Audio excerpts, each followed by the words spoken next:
Out here in the perimeter, there are no stars. Out here, we is stoned, immaculate. Hello and welcome. This is the C86 show. I'm David Eastaugh. As you know, we love a special guest. This week, it's going to be the turn of the incredible string band. I know, not even 80s indie pop. This is 60s sort of psychedelic folk, really, because I very recently spoke to one of the members, Rose Simpson, to talk about life, love, poetry and everything else, because she's just got a book that's come out called Muse, Odalisque, Handmaiden, subtitle A Girl's Life in the Incredible String Band. This has just come out on Strange Attractor Press, available from all good bookshops, probably online too. Anyway, it's a fantastic read, amazing pictures. This is the interview, which go on for ages, so do enjoy it. And we talk about everything, so I'm not going to bore you. But anyway, incredible string band. It's one of those combos I've always wanted to feature on the show for various reasons, and at last I've done it, so I feel so chuffed. So we talk about everything: music, the life of a band, which is very similar to any band really, and the ups, the downs and sideways moves, plus also Woodstock. I do think Rose is the first person I've spoke to who played at Woodstock.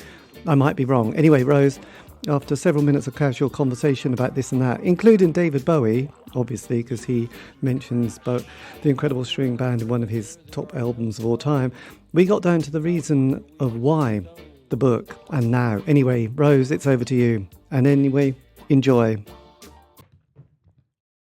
The moment was when I noticed, or I was told, whatever, that other people are starting to write about this, and I don't mind people mentioning me in passing. I mean, I left it behind, but I walked out on it and so cut myself off from it. But if people are going to sort of start writing more and more about it, and it became obvious that they are, about that period, you know, Yes. And about hippie times and the hippie girls and all the rest of it. And I wasn't willing to let myself be written off like that, you know, not written off, but written in a way that wasn't the life I lived. And I just wanted to write the life I lived as I lived it, in a way, not analyze it or define it, but just say, this is what it felt like to live that life. You know, you all can see the pictures, you all can hear the music. This is what it was like for me then to live it, you know. It was that thing about, it sounds terribly serious and also pompous and all the rest of it. And I don't mean it like that. But this thing about bearing witness, you know, this is what it was like to live it. It was really fun. I'm really glad I did it. Everything was, it was a time I wouldn't have been without for the world.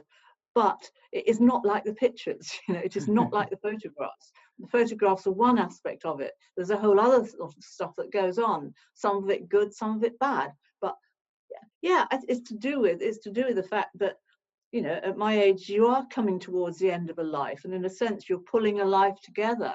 And it was for me, as well as for everyone else, but I just wanted it to be, I wanted to leave my life in some sort of realistic form, you know. Yes, well, it's interesting because I did notice, you know, that the narrative, who controls the narrative, and I've sort of been doing interviews with a lot of bands, and mostly, I have to say, these are from the 80s, sometimes other decades as well, earlier.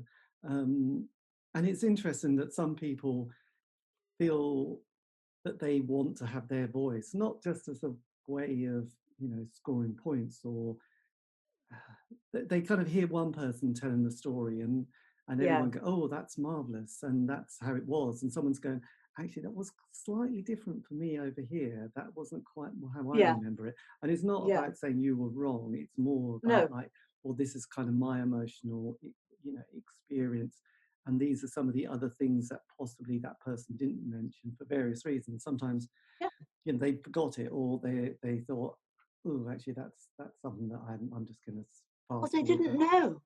They just didn't know. And I think the thing I've noticed most of all with string band, trying to relive it then, is how little we talked. We just didn't talk.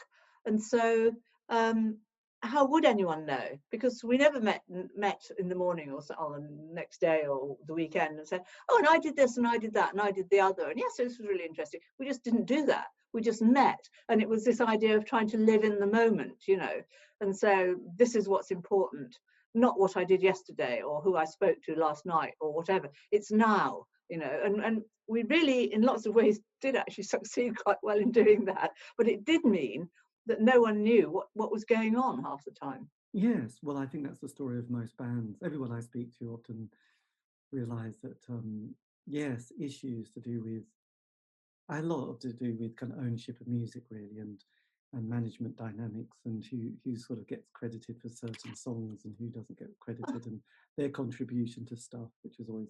Oh, that wasn't my problem. That wasn't your problem, was it? I know, but they were kind of... I think these are the other issues that happen when you're in a band yourself. Yeah. I mean, it's interesting because you were sort of so much part of that kind of period of music, of life and change that happened in the 60s. I mean, what's sort of always curious is, what was your sort of family life like? What were your parents like, and your sort of the teen years before you were in the band? Well, that's partly what I was saying in the memoir, really, that you don't turn up in some situation like that, which is so unusual, without there being something that makes you, in a way, the person who can do it, and that isn't necessarily to do with talent or skill or anything like that. It's just to do with, you can fit into a certain way of life, because the string band was as much a way of life as a way of music, Yes. And my parents and my family, they're pretty dysfunctional. They're very much of the time, but more so possibly. Absolutely, completely the opposite of everything that I suddenly walked into at that day I met string band. Yeah, which is obviously, I mean, because now it wouldn't feel that amazing, but back then it must have, I mean, I suppose at the time it's just what was happening. But looking back, do you think, my God, that was quite pioneering, or that was quite an adventurous? I was quite an adventurous person, Never defined myself as such, and in some ways I still don't. It's just that I'm quite willing to pick something up and run with it. Yes. And it's not necessarily the most conventional thing. I know, but because doing the 60s is always fascinating, isn't it? And I know Philip Larkin has that poem. It starts in 63 with the first Beatles album, and Lady Chatterley's Lover, and something like that. Because often, the 60s is, it doesn't completely always fit the decade exactly. It's like sometimes almost goes into the 70s a bit for the narrative. And the early period, there'd been the sort of the Beat generation in the 50s, and then there'd been, as the 60s progressed, there would be in the kind of the world that was there's a gathering of the tribes in 67 in San Francisco, and then in sort of, I think it was June time, at the Ali Pali, there was the 14-hour Technicolor Dream, and that's kind of the great year where people have called it the summer of love. Were you feeling particularly kind of on a zeitgeist kind of moment? I think see, I think it goes, for me personally, it goes back, and it goes back to the influence of the 20s, really, post First World War, and I'm sort of thinking about that a lot at the moment, really.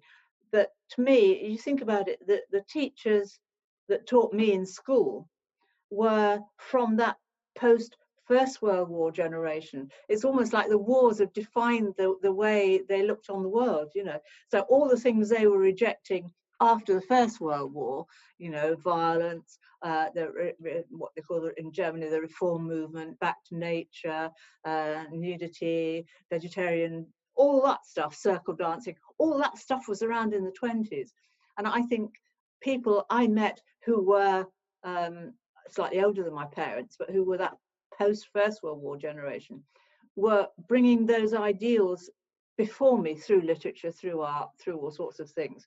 And somehow I latched onto those. And the fact that they transferred absolutely seamlessly to a hippie life was just one of those things, Yes, that's quite interesting, because I suppose there had been this big movement, and I know it was even in Germany pre kind of Nazi period as well, where absolutely there was a lot of movement of getting back to nature, and yes, Arcadia, I think that's what a lot of people refer to it, don't they, with this kind of, Yeah. I mean, the Industrial Revolution of the 1800s, and is it utilitarianism, where, you know, it was Yes. all about sort of education reform, land reforms, Yes.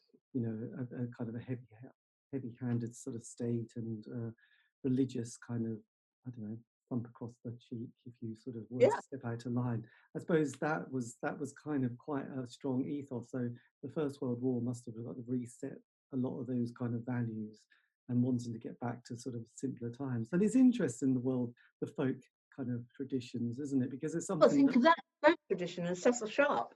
I think when he yes, was wandering around collecting the folk songs, I mean, that was part of that sort of reform movement, as in Germany, looking back to their culture, and talking about the tribes. I mean, in Germany, it was very much a reference back to the tribes, you know, not so much in England, although I absolutely remember at school, and it is so archaic now, sitting in a classroom, and the teacher, probably, I must have been primary school because we were little, because it was not serious, you know, but the teacher's sort of standing in front of me saying, well, you with the blonde hair, I expect you're Viking, and you with the dark hair, you're Pictish, and you there in the middle, you know, and that sort of defining people by what they thought of as racial characteristics.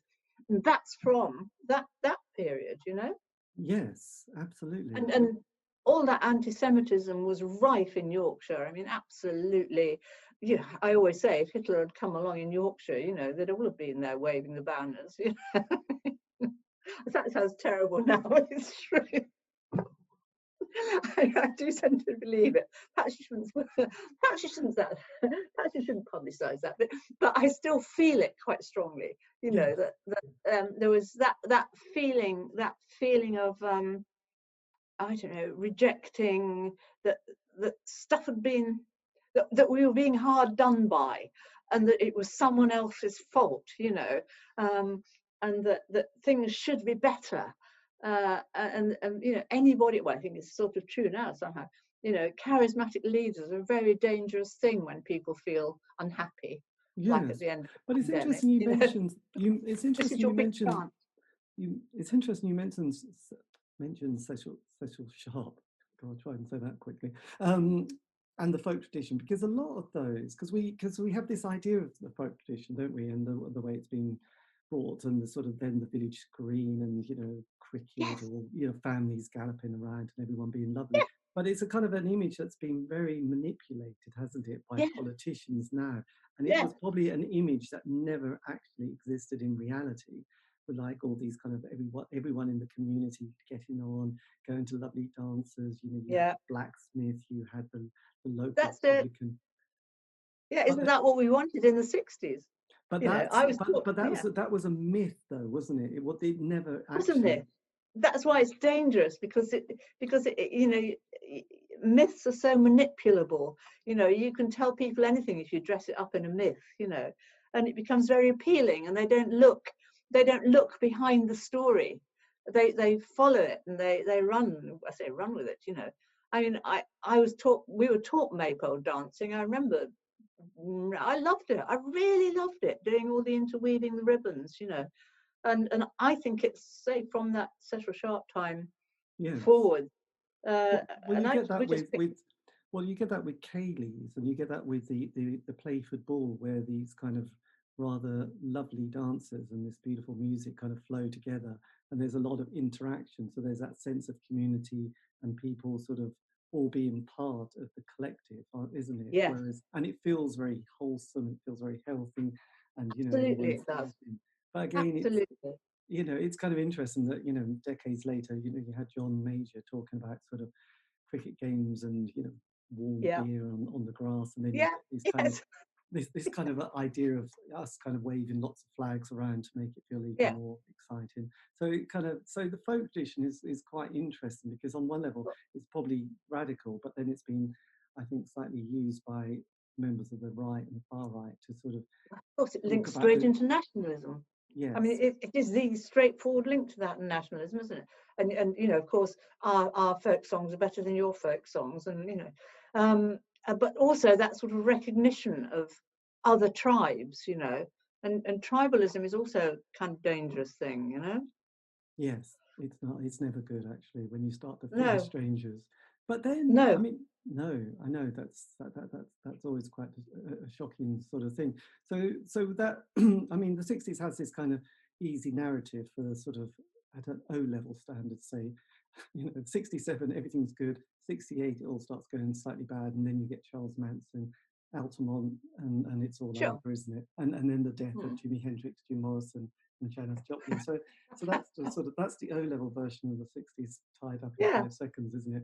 But you come along and you sort of have that sort of chapter yourself, and you come to represent this kind of homely innocence and sort of Yes. inquisitiveness as well, which must, Yes. you know, did you feel that at the time? Yes. Absolutely. It was true. It wasn't a fake. I mean, and I think that was what is remarkable about it is having had the chance to live that. I mean, what an opportunity that most people never have. They can just do it, you know. They can try and live utopia, and whether it works or not, it's really great to try, you know, and to work it out for yourself, you know. And that's what I mean about what it feels like, you know. I don't want to write a treatise about why it doesn't work or why it does work, but this is what it feels like to do it, you know. Yes, absolutely. And because, I mean, it must have also felt like quite an adventure because not only were you playing around the UK, and there were people, I mean, is this, as I sort of said right at the beginning when I was fumbling around for my David Bowie article, did people like David Bowie and people like Robert Plant come to your early gigs to see you? I'm sure they did. Well, I think the Beatles came to that first one the first one, first time I was on stage, which is in the Royal Albert Hall. And I think, and I believe the Beatles were there. They said the Beatles were there. I think they were, or some of them, or Yes, some. I mean, But yes, they did. and did you, and were you getting that sense of a movement happening in the '60s? Because I spoke to people like Barry Miles, who sort of, I think he helped run, you know, International Times, and there was Hoppy Hopkins and all that kind of crowd in London, sort of various bookshops, and there was lots of performance artists doing performance art things, mostly quite naked as well. I think that was part of the kind of the whole '60s groove Yeah. going. I mean, did you feel that you were part of that kind of zeitgeist, that you were part of Yes. the movement, that things were going to change? Yes. Absolutely. Absolutely. And not, but not with any, for me personally, not with any crusading intention. It was just doing it. You know, I wasn't trying to change people. I was just saying, well, yes, we can live like this. Yes. That's not quite so true, I think, probably of certainly Robin. Mike, I don't know, perhaps put somewhere in the middle. They'd have to speak for themselves. But I absolutely had no intention of proselytizing. I just thought, well, we can do this, and if people see how great it is, they'll want to do it too.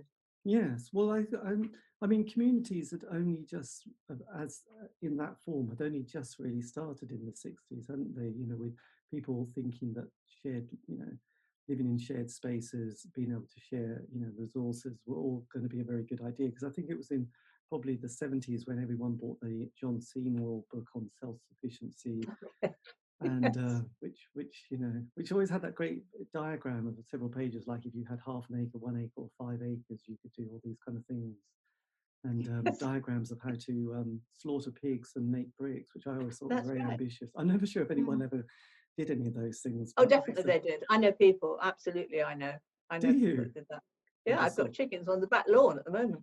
oh well, yes, chickens. Did you make bricks though? Did you ever make? Did you ever? Uh, no, I never made bricks, but I done a lot of stuff with stone.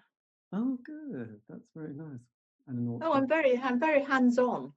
This is good. I know this is well. We need to be in this time and this time of our lives. So is it, so during that sort of early period of the band, because often bands have a sort of honeymoon phase. This is what I found.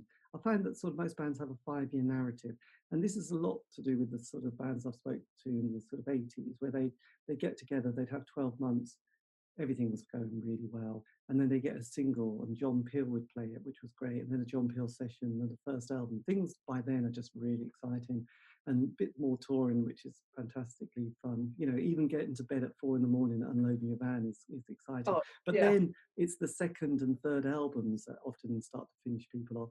And if anyone ever tours America, that often is another thing for British bands anyway. So by sort of 68, were you still in sort of the honeymoon phase of the band? Oh, absolutely, because I'd only just really met them. I'd only just started going around with them in 68. So absolutely, it was a honeymoon period.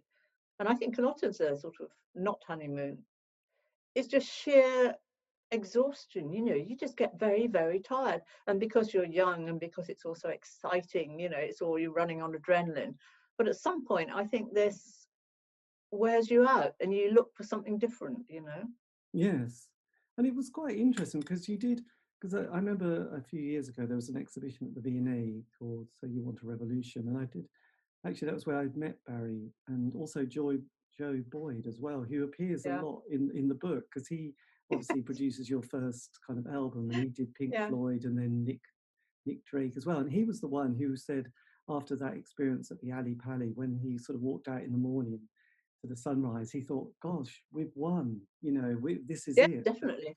The future is ours, and it's Yeah. going to change now. Yeah. Yeah. Well, I thought that at Woodstock. Yes, which was quite, so looking, I mean, when you were doing the book, you obviously sort of revisit, you know, people like, you know, the Joe Boyd kind of experiences, and also you do meet Poppy Hopkins as well, who are kind of legendary characters. I mean, how did you sort of feel, because obviously you were from Yorkshire, weren't you, and this was all quite a new world. Did you manage to do you feel like you navigated those kind of experiences all right? Yeah, I mean, they weren't legendary characters to me. They were just people I met, like talking to you. There's no difference for me seeing you on that screen and meeting Joe Boyd in London. It's just the same, you know, it's a name I didn't know, just like I don't know your name particularly. Now I can look you up. I haven't actually, I've got to say I haven't done it, but I could have looked you up. You could have stalked on, me. you know, I could have looked you up on Google and looked and chased references. I could have done that.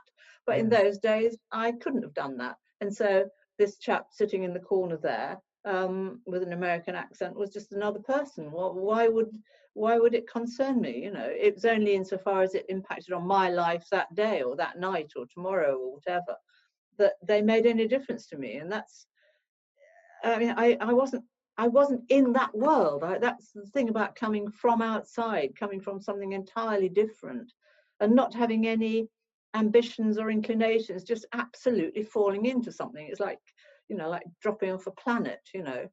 Yes. And here I was. Because the incredible thing was with the band, and you probably you said being exhausted, but you did have quite a punishing, you know, work ethic and schedule, because you were sort of bringing out an album a year, which obviously is quite a lot of, you know, amazing amount of work, and also touring. And you went to America, was it 68? You did one tour as well. So it's the joy of youth, really, wasn't it? And did It was you? absolutely, yeah, it didn't feel like a work ethic. It felt like a play ethic. It really And did.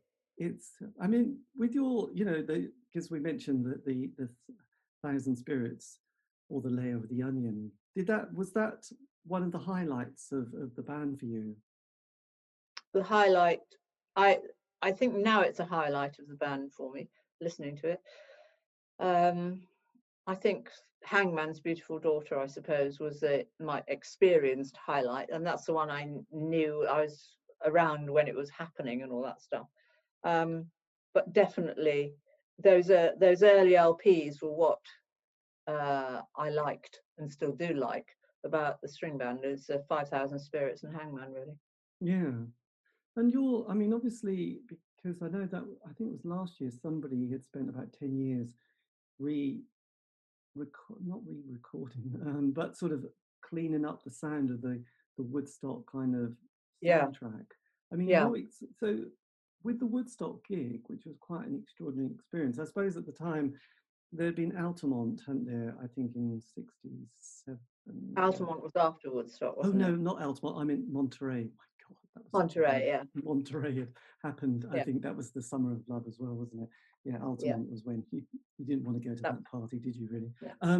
So Woodstock happens, and obviously it films beautifully. What was your kind of memory of getting and going to Woodstock at that time? Because obviously you had some amazing characters. You probably didn't sort of, obviously you couldn't look them up, but they became these kind of mythical characters, didn't they? Of putting on this incredible festival with 500,000 people that sort of, froze the freeways, and then Joni Mitchell wrote an incredible song about it. I just wondered, what was the kind of how you managed to get that particular gig?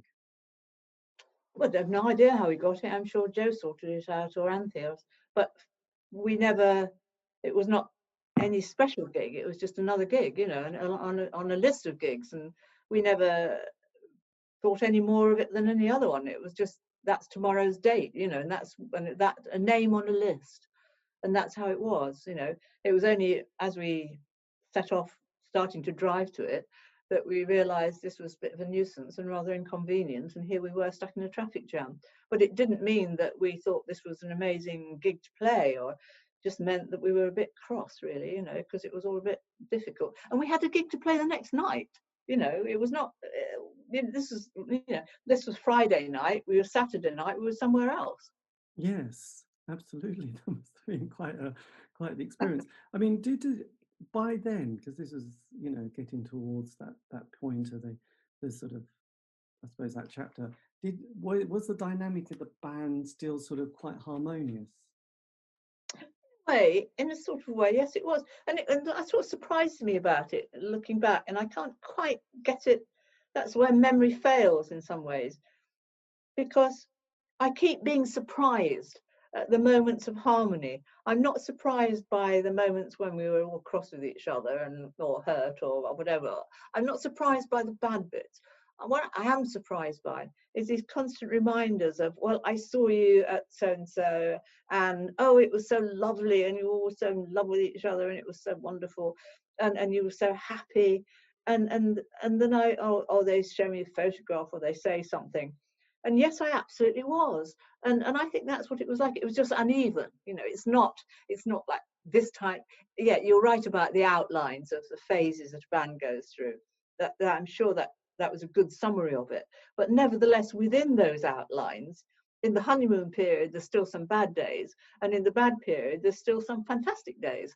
And I think, the way I see it, is that the times that we were on stage together, I don't remember any of those as bad times. I remember everything I can remember about being on stage with the string band is something of happiness, of excitement, of pleasure, even when it was things that I didn't like particularly. I mean, some things I found really boring, and they just seemed to go on forever.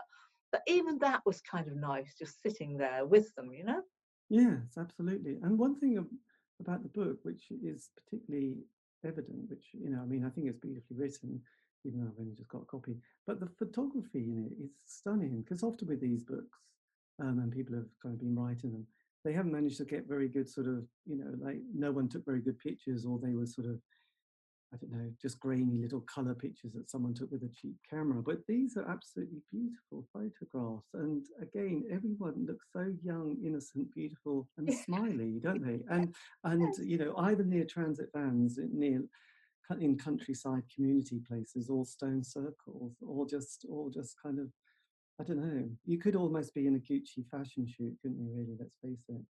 Well, it didn't look like that then, but it's sort of, now I can see what you're saying. I think that says more about now than then, I think. But no, I think a lot of it, we were actually very happy, and the music was great. I loved the music, I didn't love all the music, and some I didn't like all the ideas, and there was lots of stuff I didn't like about it, but or that I would have was not my choice or my taste, but I still liked to be there with it, and I was interested. It was never boring. I mean, apart from boring in the scale of if a song went on for 15 minutes and it was rambling on and very repetitive and I thought pretentious then no, I wasn't entirely happy, particularly if it involved me having tabla in front of me. But apart from things like that, in general, it was not a boring life. No, And well, it's an ideal, education for everybody. I would imagine, you kind of recommend it, really, wouldn't you? oh, absolutely. As long as you've got, as long as you can survive it. I think that's the thing. And who knows whether they can survive it or not till they do it. Well, I know, because actually, I think the last 3 people I've interviewed in bands all got heroin addictions and ended Well, up that's the problem. Yes, and that is ended the up thing. ended up sort of living in a van and going in and out of rehab and prison, really, for selling drugs. I think I think from that point of view, that's what I mean. You've got to, you can never know, but you need to think, can I do this, and can I come out of it the other side? And although I recognize that none of us came out of it unscathed in some ways, well, 3 of us are still here, so that's good, and possibly Yes. 4. Well, that is good, actually.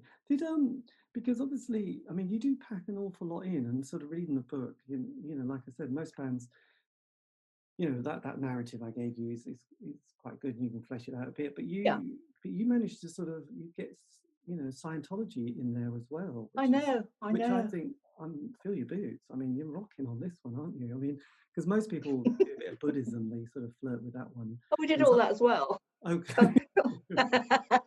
Oh, we did all of it.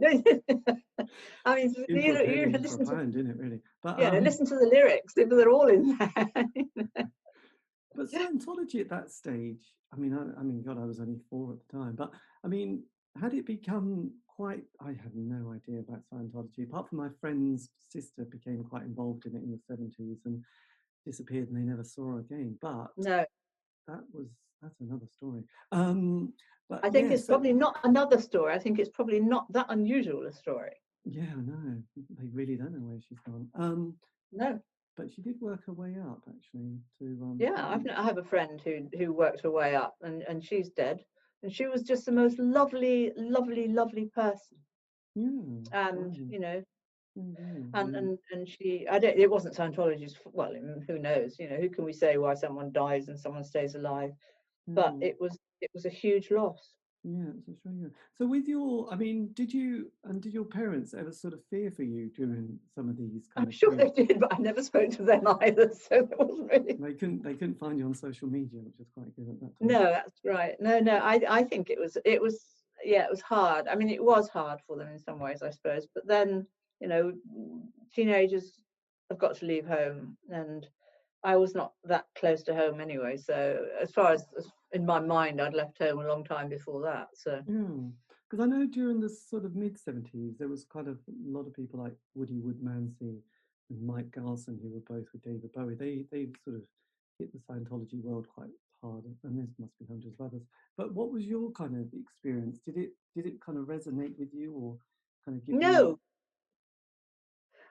really never from the start, and that's absolutely honest. And although I've no idea how long I was actually on their books, but no, I never liked it, and I went along with it. Partly I was curious at first because Robin and Licorice were so taken with it, and they thought it was wonderful. It was the best thing.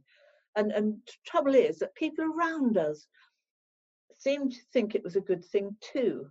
I find that disturbing. I find that odd because well, Joe Boyd for a start, I think he does still remark on the fact it made us so much easier. That we suddenly became much easier to manage and much more organizable and things like that. And I think that in a way tells the story. Yes, it was a kiss of death for the string band in some ways. Yes. How long did that period last for you, say Well, yourself? I left it. I mean, I left. Can't say really. I can't be clear how much. Well, I was never. I did the Scientology stuff. I can only say I went through the rituals of it really, but that only works if you have a belief in it. And I proved for my own satisfaction, at least, that it didn't work. You know, I just felt it, I just knew it didn't work. At least it didn't work for me. And then then when that, beyond that point, it was clear to me that it was string band with Scientology or no string band. And so at some point, then you kind of, you know, when you're in a job and there's lots of things you don't like about it, but you really like the job, you know, you tend to put up with things for longer. Yes. But eventually it becomes intolerable and you say, no, I can't do this anymore. And you don't, you stop. No. Well, so I can't tell you. Well, it is a tricky one because obviously people have to sort of, or do change and get into different influences, and obviously that's kind of quite a big one really, because it kind of is going to run deep. And I've also noticed when friends, I mean, not really friends, but people you know, sort of really, you know, go to a weekend workshop, you know, for something, and they've just suddenly decided to be very different, and it feels quite forced to begin with, and then, you know, years later they probably drop it, but you stop seeing them because they become quite annoying. But it can feel a bit like someone's faking it rather than being quite genuine when they've sort of bought the weekend workshop to such a degree that even, I don't know, they keep sort of mentioning, oh yes, you must read this, or you must come to the next one. You're thinking, blimey, you do sound a bit brainwashed. Did you ever fear for yourself or other members of the? Well, I never feared for myself because I never feared for myself as regards Scientology, because I didn't regard it as something that was going to mess with my head, you know. I didn't fear for the others because I felt they were quite capable of looking after themselves, really. That was perhaps a bit unjust, because I think that's one of the things I feel now that I absolutely didn't feel then. I think that I credited them with far more confidence, far more knowledge, far more awareness than they ever had, because we were all young, you know, and they were vulnerable and they were all sorts of other things, but they didn't show it, you know. And so I didn't fear for them either. But now I think perhaps I should have done, but how could I? You know, I was a kid like them, you know. Yes. Well, everyone was on the sort of the journey and the trip. I mean, the thing what I always realise is that I suppose modern music as we know it was just in its infancy. There wasn't many examples of where things go wrong. You know, a few years later, you know, Elvis dies, or a few years later. Oh no, I suppose you had, you know, the death of Jimi Hendrix and Jim Morrison and Janis Joplin. So that's kind of the first kind. Yeah, but that was after. That was, and then we were well down the road by the time people were dying. You know, yes, I mean, this is true. people were always dying. You were sort of, yeah, you were the kind of more pioneer. So I mean, now if people get kind of caught up in that world, you kind of think, well, there's enough, you know, history should be able to tell you enough of what the pitfalls are. But there weren't many people to look at, you know, to say, oh, actually we shouldn't or should do that because look at what happened to that person. That's what I'm trying to say. And I don't think they would have anyway. I don't think, although whether I would, I can't really say. But I don't think the others would have anyway, because they never referred to things outside themselves very much. In a way, that was possibly the saving grace for me, because I never saw myself as, you know, a seer and a prophet. I just thought of myself as, here I am and I'm enjoying it, you know. But they definitely thought that they were spiritual leaders then, in a way that I never did. But then Scientology came along, and they turned from being the leaders into being the led. But then it's the nature of a cult that it gives you what you want, you know. So perhaps they were flattered into it. It's a difficult thing to talk about, you know, because it meant more to them than it did to me, and I can't speak for their spiritual experience of the time at all, you know. No, but I suppose you can sort of see what effects it has on people. I can see that, definitely, and I didn't think it was, for me, living alongside it all the time and living alongside them all the time, I didn't see it as a gain, although other people did say that they, you know, they communicated better, but I don't see that. I don't believe it. No, I guess sometimes it can feel more like I don't know, someone being more of an imposter, I suppose. Well, it maybe at the same time that maybe just that much more conventional. I mean, it was something that pressed you into a mold, and it's always much easier to deal with people if you know what mold they're in, isn't it? Because then they become predictable, and you know what the triggers are, and you know what will make them behave in a certain way. Whereas before that, they were anything but predictable, and that was one of the great joys of it, really. Yeah. I think Albert Speer would have had a field day with that, wouldn't he? I think that's probably. Oh God, absolutely. Really. Yes, what's it called? The Cathedral of Light, those kind of events. Yeah. Yeah. Oh, absolutely. The cathedral. Yes. I mean, there was a poem called that. Yeah. I know a poem about that. Yes. I mean, And he is the one to remove the nation in the Cathedral of Light. Hitler framed. I mean, he's always one of the most fascinating characters, because somehow he was there, but then somehow made out he didn't have it. And this is my burning interest of the moment, I've got to say. Well, not exactly only of this moment, but it all came together. There was an author, a woman who wrote at that time that no one's ever heard of now, apart from more remote German studies occasionally. But she ended up on the list of Hitler's favourite authors.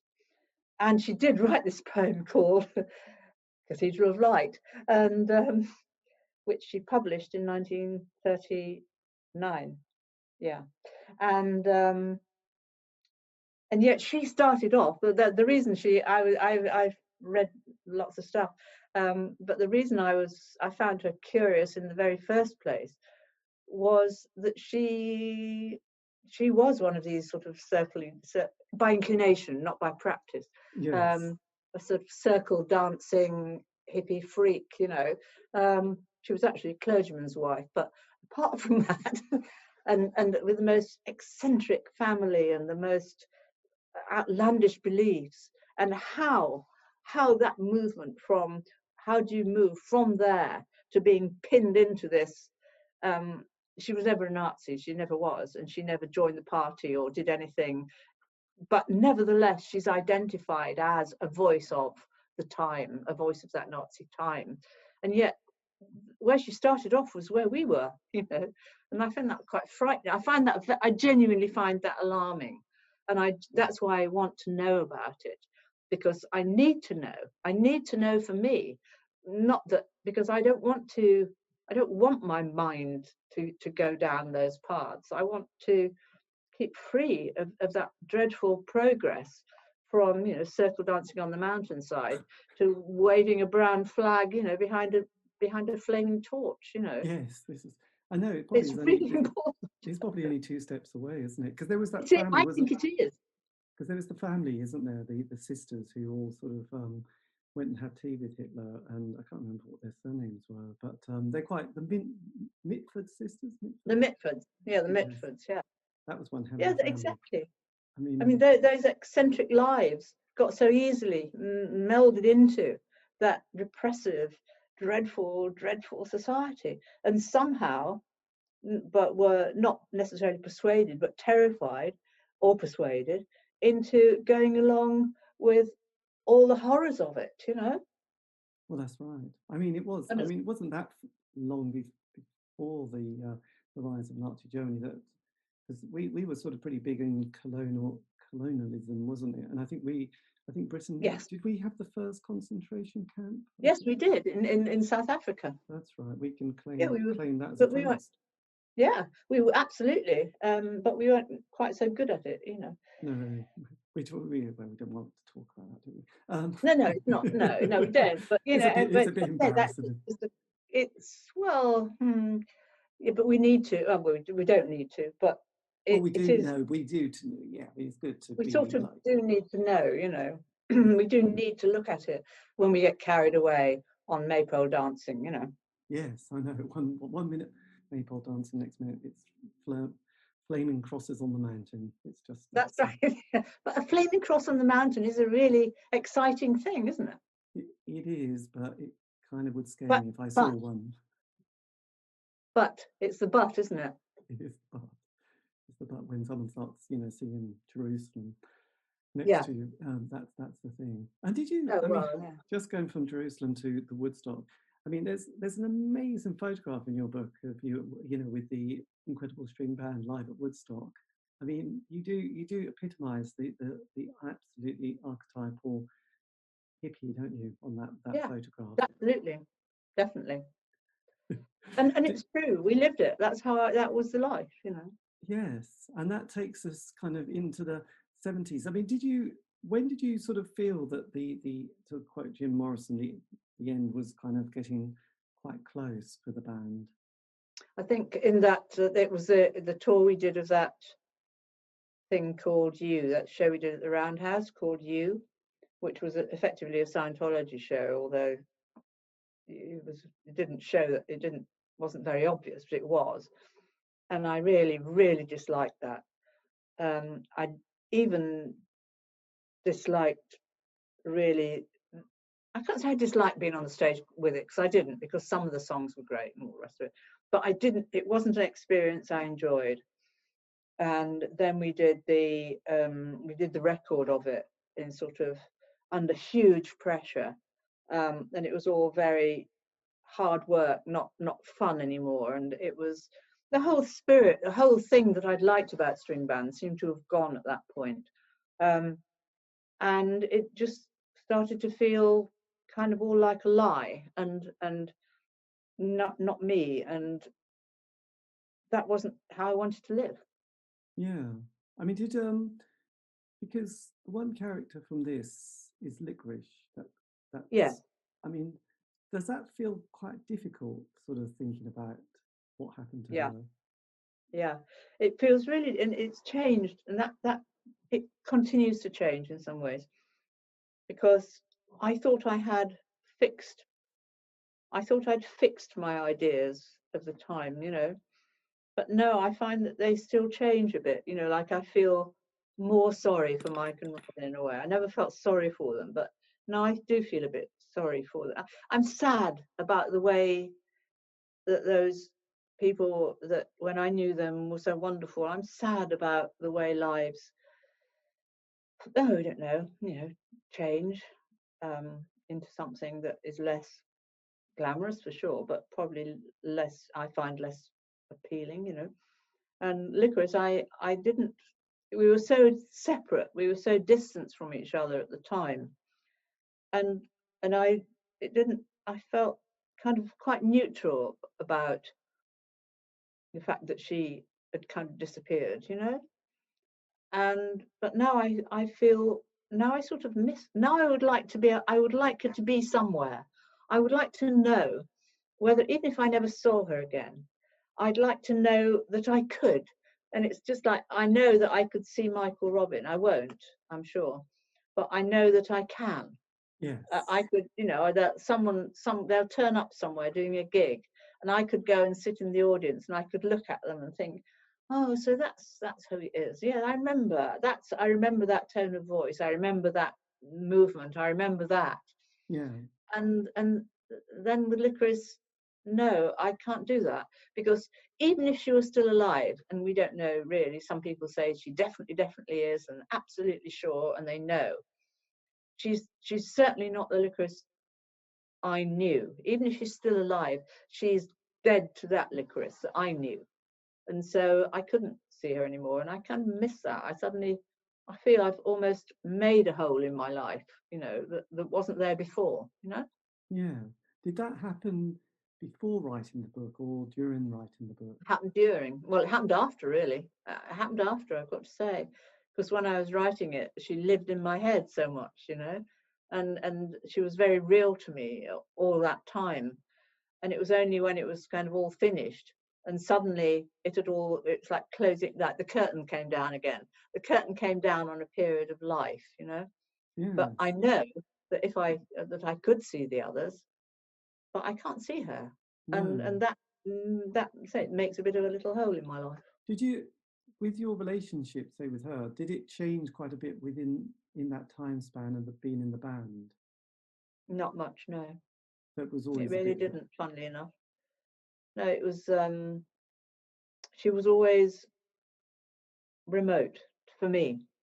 And I don't know any close friends of hers, and I haven't spoken to any close friends, but I'm sort of almost, and I think now I don't even want to, because I would rather live with, since she's not here, and since I can't make that thing a real person anymore, I'd rather live with the one I know in my head. But she was just so, yeah, she was a bit like a ghost almost. I mean, she was very unghostly in real life, you know, but it is this feeling of someone who doesn't quite live on the same ground as you do, you know? Yes. Well, it's quite an emotional thing, isn't it, really? It'd be, having to sometimes still emotionally juggle that feeling and Yeah. kind of have Yes. some sort Yes. of It peace happens with in it. all. Yeah. It Yeah. does. Whereas I suppose with Mike and Robin, it's a bit relatively a lot easier. Yes, in lots of ways it was, because, yeah, it was just because all sorts of different things. But yes, it was easier. Yeah. And then, I mean, because the book, I mean, it is quite, again, I mean, it's beautifully written. I mean, obviously you've got a PhD, haven't you? So you're No, that's nothing to do with beautifully written. That's just to do with learning how to play a certain game. Yes, but I have read a few people's books, and it is, I think someone's just transcribed their kind of words, and it sort of doesn't make for great reading, if you know what I mean. It's kind of, it's better than the seriously, it's really beautifully written. But also the photo, I hate to go on about it, but the photographs are stunning. And but then how do you pick yourself, to get to the, like that chapter, which is an enormous chapter that obviously 50 years later you can still think, wow, that's still quite an emotional moment. How do you then sort of navigate the next period to sort of feel, to have something, because if you take something away and there's a void, it's bad. It's not bad, but it's difficult. Whereas if you've got another focus in your mind, at least you can get your sort of self-focus and you can feel like something's happening in the world, even if it's possibly not. But it's better than just sitting there watching daytime television. So how do you, walk away and then deal with the Now, next period? you mean now? Well, not now, but back in 71, 72. How then? Yeah. I think at the time I didn't think of it as a problem. I just thought of it as moving on to the next thing. It just didn't seem a big deal at the time. I know that sounds ridiculous, but it really didn't. And I think it was part of that. Once you've set your mind that you're going to live this serendipitous, peripatetic, ever-changing life, and you sort of choose to live that life. You choose at this moment, choose this living in this moment thing. So then so tomorrow is going to be a different life, and you learn to live with it. You learn to accept that. That's the nature of touring in a way. And if you've been touring for a long time, then of course you've broken down all those barriers of home and of settledness. They don't happen anymore. So on that level, it's easier. And I think, although it was not a conscious decision, it really wasn't. It was an emotional decision. But I think now I identify it as like going cold turkey. It was a life that I was sort of addicted to. I loved it. I really loved it. And the performing is like an addiction. It's a high that there is no other high. I mean, other bands must tell you the same. They must say that being on the stage is the highest high I ever knew. And of course you want it. But then if I'd been on heroin, of course I would have wanted that. And so the cold turkey thing seems to me a very valid comparison. So I sort of said, right, that's it. It's all finished. I'm not going to look that way. I'm going to chain myself to the radiator, as it were, not literally. But, I think that chain yourself to the radiator, that's something I did actually work for a bit in sort of drug thing. And that apparently was the Russian mafia solution to heroin addiction. You just and you could pay them, to take your son and chain him to a radiator until he got fed up with it, and not stop there. But then I did that. I did an emotional equivalent to that. I sort of left the string band changed myself to a different life, and never went near a band again. And it was very hard. I couldn't bear to watch a band on stage. I just couldn't do it, and I still I can't say I'm happy with it. I don't feel entirely comfortable. Tend to end up in tears quite often, so I don't do it. But no, not these days. It's a long time since I tried, but it was a way of dealing with it, and it worked.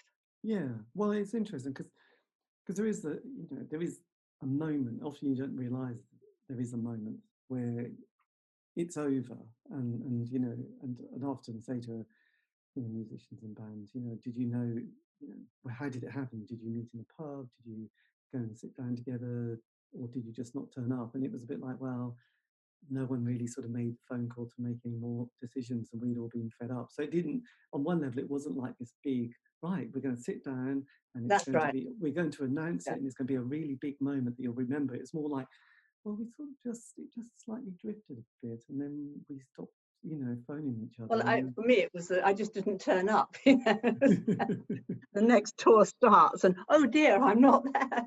Yes. And did the band realise that was going to happen, or was happening? I think that's where the Scientology comes in, because I think they realised pretty much that I was not behaving like a proper Scientologist in any manner of means, and they realised very well that I wasn't part of it. And of course, it's like any cult. If you're not one of them, you're the enemy, Did you, a few years later, did you see the Stepford Wives film where, everyone sort of steps in line, and then you have to, it's one of those feminist classics from the 70s. I just wondered if you felt a bit like, because you weren't part of it, it was getting harder and harder being in their company, knowing definitely there was a pressure definitely to conform. Did you? Yeah. I mean, at that stage, did you also feel? I mean, feminism was obviously, with Germaine Greer and various people, was starting to get another wave in the 60s as well, and a lot of things were changing with women's lib. Did that sort of influence you, and did that also conflict a bit with Scientology, if it did? Completely, yeah, it totally conflicted with it. But I mean, the thing about feminism at the time, that also seemed another repressive system, because they were also telling me what I was supposed to think, and they were also telling me what I had to be outraged about and what I had to do. It was yet another organization, and I suppose I was just a very anarchic sort of person. I was not having any of it. I wasn't going to be organized by Scientology or by feminists or by anybody. I was going to organize myself, thank you very much, and I suppose that's how it was, But yes, I was completely aware of the position of women, in pop music, Scientology, and most other things at the time. You could hardly not be aware of it, Yes. It stopped you doing things. Which is quite amazing. Did because I wasn't sure, but does Robin and Mike, did they stick with Scientology for the rest of their lives, or did they drop it? I daren't ask. I don't want to ask. It's not I daren't ask. I don't know at the moment, and I don't ask. I mean, there are people I could ask. I'm pretty sure that Mike has had nothing to do with it for quite a while. I guess that Robin hasn't, but don't really know. Yeah. But I couldn't put. I think their involvement with it was long-standing, but I can't tell you how long. No, it's kind of interesting how these things happen, because I always love the kind of the Fleetwood Mac story, because there's like several parts of that, isn't there? The Peter Green years, and then there's a bit of the grey area, and then the LA. And I know there was various kind of members who, one member, a guitarist, went off to get some, I don't know, paper or something in the morning and joined the Children of God, I think, and just never appeared again. I think that's when they're having problems keeping hold of their guitarists after Peter Green.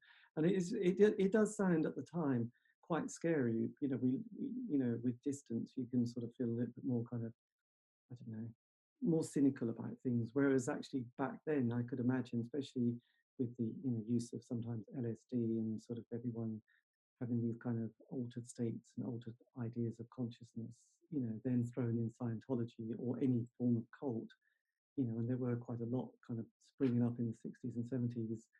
You always fear if someone is a little bit gullible and just goes, yes, I'll go in for that, and I've given them all my worldly possessions. They're really nice. Yeah. And you think, oh my God, please don't do that. Yeah, it was very scary. It was on many levels scary, actually.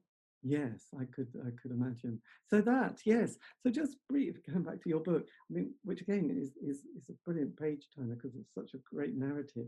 I mean, when did I might have asked you this actually. When did you start sort of thinking, right, this is it. I'm really going to write this book. I just wondered how long it took.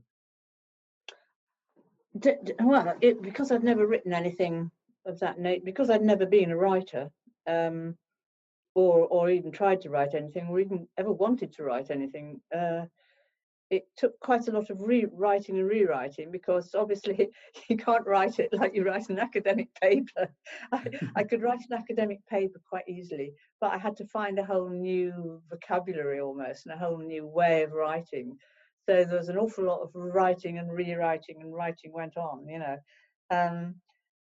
So, but the writing the original, actually, the first effort of memory, didn't take very long. I mean, maybe started it in something like June, and by September I'd got, whatever it was, 80,000 words or something. So the first bit was quite a few months, but then trying to make that work in any way was a whole other thing. I mean, then you sort of suddenly realize that you can't have a chapter that's 20,000 words long, and and that you really have to, your paragraphs have got to, you've got to break up the page, and that you can't say, regardless of the so and so.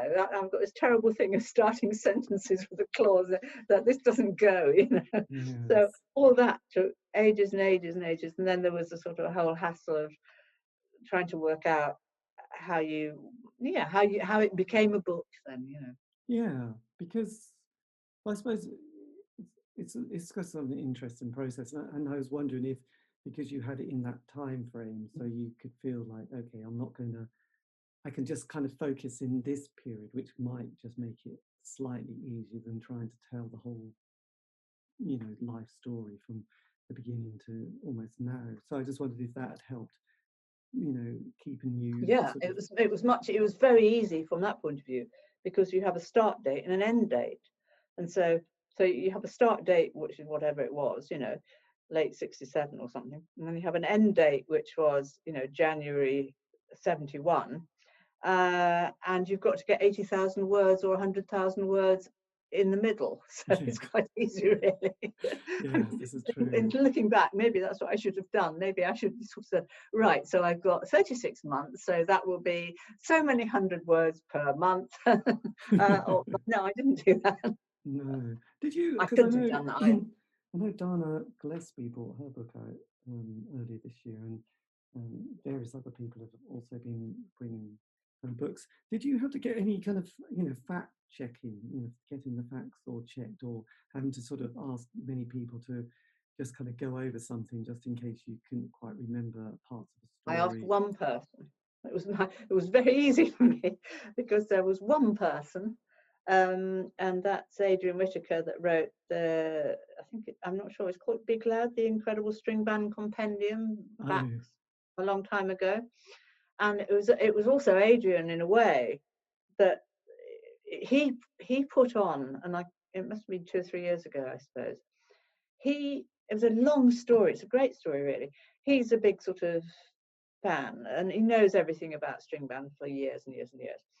And he was poking around in some studio or something, and he found these tapes, big tape reels, of string band stuff, and he couldn't get them to play, and sort of realized that they looked a bit funny, it didn't look quite the thing, and he asked engineers and people, he knows all these people, and they found out that they were very early sort of video type things. You know, it was a soundtrack with a video thread to it or something.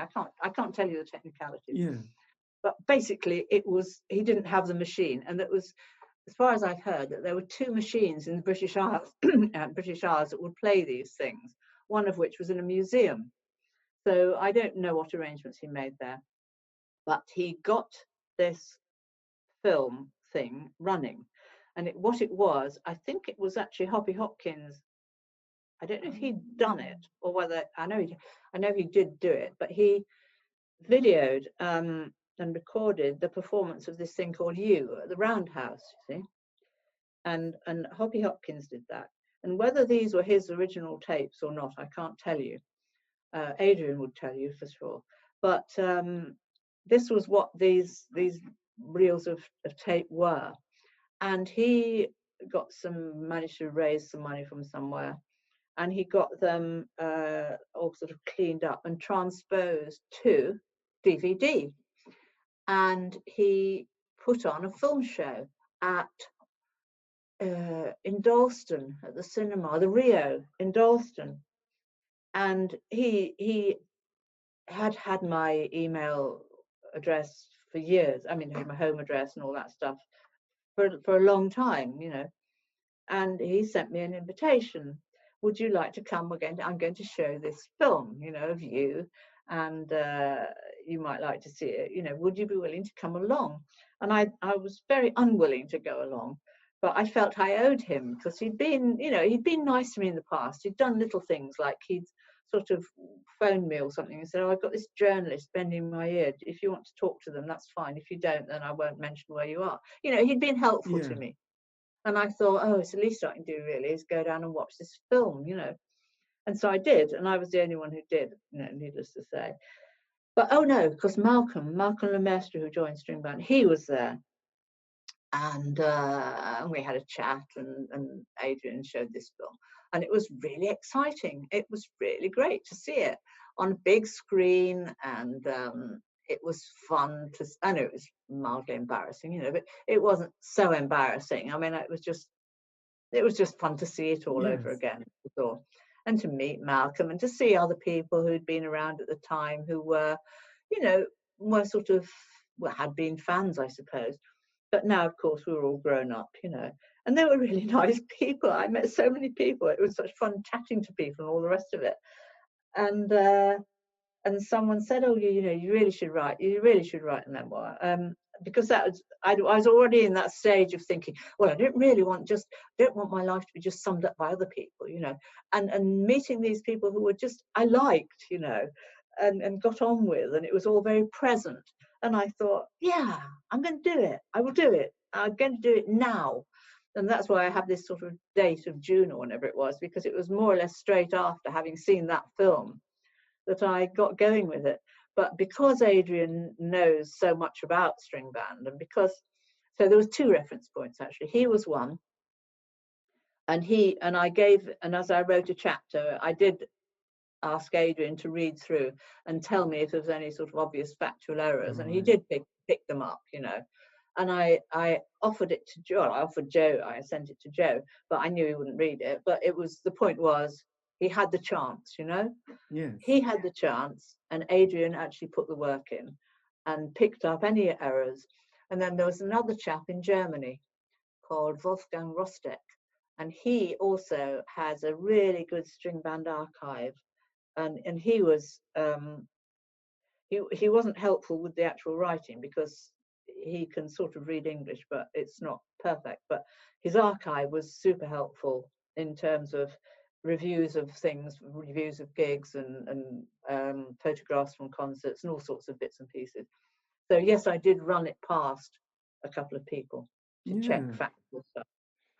Yes, I know it's often one of those things, isn't it? It's not really, you know, there's that cliche about the 60s and all that business, but I think it's just kind of also, you know, memories kind of, even when you think, I'm convinced of that, and then someone else says, well, I'm not sure. And then, oh, absolutely, it happens. There's no way. And there's still certain things I remember. Well, in fact, there was one, we had a sort of three-way conversation about the Woodstock at one point, because I spoke on the phone to the guy who was our tour manager in the States at that time. I'd written it already, but I phoned him just to ask, anything. And I sent it to him, I think. And he told me some stuff. And then I spoke to Joe, and Joe told me something quite different. And both of them were adamant, absolutely no doubt about it. Their memories were perfect. They couldn't possibly be wrong. And so the three of them, their two memories and mine, had to kind of reconcile as best I could, really, But then I emphasized what I felt at the time. That's the final recourse was, well, what did I feel? What do I remember of it? So inevitably that was the weight. But yes, these conflicts of memory are definite. Yeah, that's quite interesting. And obviously, I mean, what must also be quite amazing, because this is, art that was made 50 years ago, that when I look at Spotify, as you do, you still get 61,000 listens a month for the band. That's there must be not just these must be your old original fans. These must be, people discovering the band for the first time or sort of dissecting the work. You must feel quite chuffed. That's a bit of an understatement, isn't it? that what you did all those years ago is decades. Is still so well loved. I'm really pleased for Mike and Robin that actually wrote the music. I'm really pleased that I was part of the life of it, and I'm really proud of certain tracks that I actually managed to play quite well. Yes, I'm delighted by it. Yes, which is fantastic. I mean, yeah. If you were pressed to say what was your sort of, God, this is a terrible question. No, don't. It's fun. It's fun. You're sort of like, say, your top 2-3, tracks from the band. What would they be? Oh, it's easy. I think the one I like best from my point of view of me playing on it is Flowers of the Forest, because it's a really great bass line. The one I like best as a sort of spirit of string band is Robin Williamson's October Song. And the sort of spirit of Mike Heron, I suppose. Oh, I don't know, any of those ones like Painting Box or Little Cloud or Hedgehog. Hedgehog I kind of like, because that was the first thing I ever played on stage, Hedgehog Song. But it's very twee, but I kind of like it because I know the backstory and things, Nice. I mean, just kind of last thing. I mean, if you could have said something to like your 16, 18-year-old self starting out, and you thought, oh, there's just a couple of little kind of bullet points I would just whiz over. They can ignore it if they want to, but I would just say a couple of things. What would you say?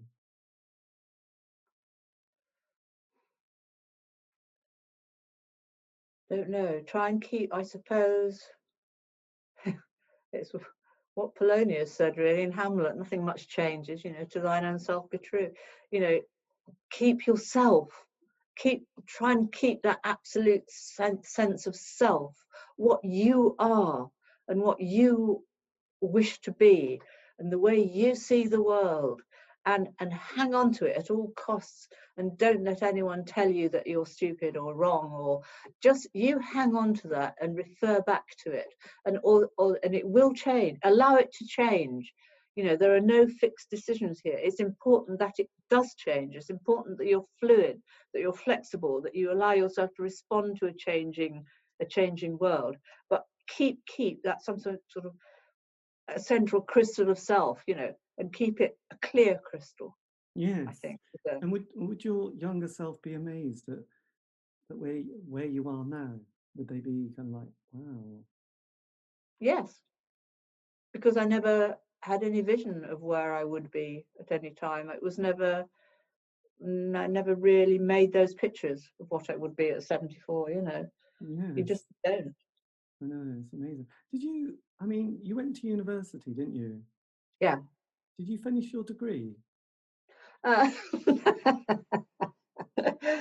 started it. Technically, I finished it, yes. But since my final year, I was living mostly in Scotland. It was not really very convincing. What was But your technically, What was your degree in? that was English literature, Right. English. Do you have the certificate? Possibly. I may well have. Yeah, was not something I was greatly proud of. I was the person that walked into finals and thought, oh my God, I don't know a thing. I really didn't. I didn't know a thing. I mean, I think one paper I could do, I did one paper, I think, that was, and York was a strange system. York was trying to run, that sort of Oxford and Cambridge system of you don't have any checks or controls or exams or anything else until the end of your final year. Right. And so that was why you could get away with it, really. You could do what you liked for 3 years, but you did have to do finals. So yes, I did actually roll up for finals, but one paper I wrote something about that I'd known from A level, and maybe something in between. And then the next one I couldn't even make an attempt at, so I sort of sat there for half an hour. You had to stay for half an hour, I think, and then just walked out and gave up on it, really. Yeah, what happened? And how did your relationship with the parents develop then after, What, my parents? I didn't have much of a relationship with my parents. I really didn't take much notice of my parents at all after about the age of 15, really. Yeah. Again, I didn't actually leave home, but I didn't really, my head wasn't at home. Yeah. Well, yeah, I just wondered if with the passing of time and different things happening, whether that relationship altered much. Not really, no, not until, no, it never significantly altered. Not forever, it didn't significantly alter. I never was not that particularly, I have no great affinity with, I had and still have no great affinity with my mother, but mothers and daughters is a whole other story. And my father, I don't know, it was a difficult person. I stuck, my father, I sort of picked up again towards the end of his life. But no, it was not a close relationship ever. So that made life a lot easier, really. It was not, nor was it, I will never speak to you again relationship. It was just a lapsed relationship, really. These things happen. Well, look, Rose, thank you ever so much for giving me the time for this. And It's been my fun. It's all good. I'm glad. But I have to say, I do, it's as one of a book written by one of the musicians of a band. It is one of the best ones I have read, because I have, there's been quite a few which are just a little bit. They haven't been rewritten. They've just kind of been transcribed by somebody talking into a microphone down the pub, I think, and it's just yeah, I don't like that. I can't be doing with that. Yeah. Funny enough, it's not my style. Yeah, there's a style which I kind of create. Like, there was another thing that happened one night that I must just tell you about. And it's like, oh my God, it's like someone. Oh, it's horrible. It's just like I've seen quite a few like that. Another story when I bumped into David Bowie, and it was like, oh no, please don't. It's horrible. Whereas yours is just an amazing. It is an amazing story, which I would imagine will be made into a film one day. I don't know. It's interesting what's getting picked up as films now, because people, you think that's the story. There you go. Here we have it. Yeah, and if you were breakfast television, you know what question you've got to ask me now, don't you? You think of yourself being on breakfast television, and this. I can't. And I couldn't answer it, so there's no point in asking me because I couldn't answer it. No, I couldn't. It's quite funny because every time they do it, don't they? And I No, I just it's just it just makes you die inside, doesn't it? It's like, yeah, it does. It really does. Yeah. It's like, God, yeah. I mean, you went to they went to university. That's their kind of paid job and paid loads, and you think. Yeah, that is just the worst conversation. That is just awful. So yes. I'm not going to. Anyway. No, well, I say I couldn't reply if you did, so it's no point. No, it's just, I've really enjoyed talking to you. It's been great. Okay, look, Rose, have a lovely day, and I hope this year is going to be even better. Good luck on the second injection. Thank you very much, and you too. Cheers. And I shall now take my dog out. Bye-bye. Bye-bye. There you go. That is me in conversation with Rose Simpson from the Incredible String Band, talking about everything. We just listened to it, so I don't need to tell you. But she has got this new book out. It is brilliant. Go and check it out. Buy it, because frankly, It's just a classic. It is really good. And as I said, apart from the story, great photographs as well. Very evocative. Anyway, if you want to contact me, you can on Facebook, Twitter, Instagram, for some random reason. It can be nice, so keep it positive. Otherwise, why did you listen? So yeah, that's Facebook, Twitter, Instagram, C86 Show. And also all these interviews, mostly they're 80s indie pop, are archived on Spotify, iTunes, Podbean. Check them out. Anyway, have a great week. Stay safe.